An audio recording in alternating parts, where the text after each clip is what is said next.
Welcome to Money Talks, the ultimate financial news upload, where knowledge meets in Parliament join the money getter duo, CC and Cecil B, as we unravel the mysteries of finance Monday through Friday at 8 p.m. From the latest in fintech, cryptocurrencies, real estate, electric vehicles, IPOs, and Wall Street, to the rise of robotics and AI, we cover it all.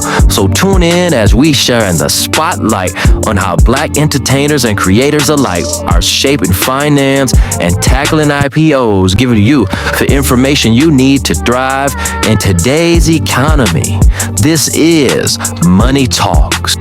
Good evening, and I'm doing your daily 8 p.m. Money Talks upload. So today we're going to be talking about Trump tariffs and the number one way you can prepare for the uncertainty. With President Donald Trump's kids threatening to increase price of annual goods, many consumers are doing their best to see what purchases they should put off or how their fixed costs may change in the coming months.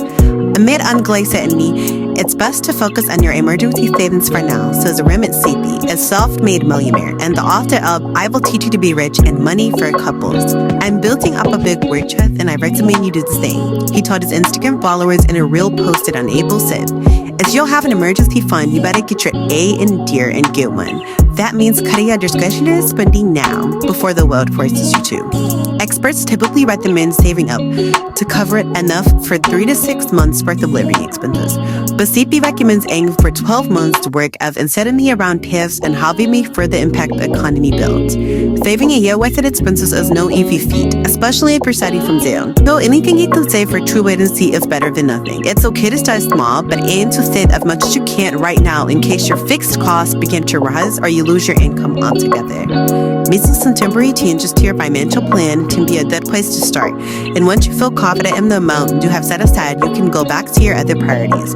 Hit our 4 ways to quickly give the emergency savings a boost. Number 1, reduce by eliminate your discretionary spending. The first and often easiest way to quickly add to your emergency savings is to look at your discretionary spending and tamp it down and eliminate it, CP says. If you're frequently going out to eat, buying drinks, traveling, or doing similar guilt-free spending, aim to cut back and put that money in your savings account. Be aggressive with the CP says. If you're timid about making these decisions, you're going to get exhausted trying to save $15 and not smug when you do anything. You need to shift your mindset and say, wow, this is really important. I'm going to make a bold, aggressive move right now to start my back if not going to be against the financial walls. Number 2, pause and stretch all your expenses. If you're getting ready to make a major purchase such as a car, house, or vacation, you may want to press pause on that, CP says. If you buy a car, for example, get laid 6 months from now, what's your plan? You better have an answer to that or you're not ready to buy that car. Number 3, only pay the minimum upon your debts. While it's generally a good practice to make extra debt payments when you can, now is not the time CP says, particularly for relatively low interest debts like your mortgage or student loans. He recommends just paying the minimum required each month and putting any extra cash towards your emergency fund. Continue to pay the minimum to keep all your debts in debt standing, but put any extra you may have there and act them into your emergency savings for now, he says. Number 4, reduce your investment. If you don't have a year worth of expenses in your emergency fund, you may want to consider reducing your contributions to investments, he said.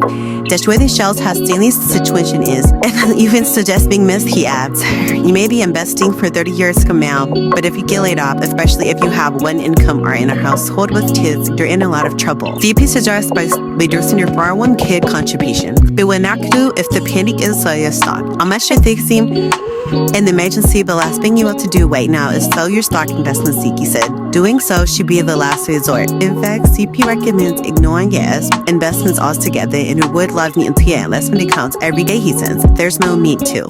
You just finished an episode of Money Talks. Let me know how you're feeling in the comments below and make sure to check out our other YouTube channel, 734 Listening Library for self-help books and shorts. See you at the top. Holla!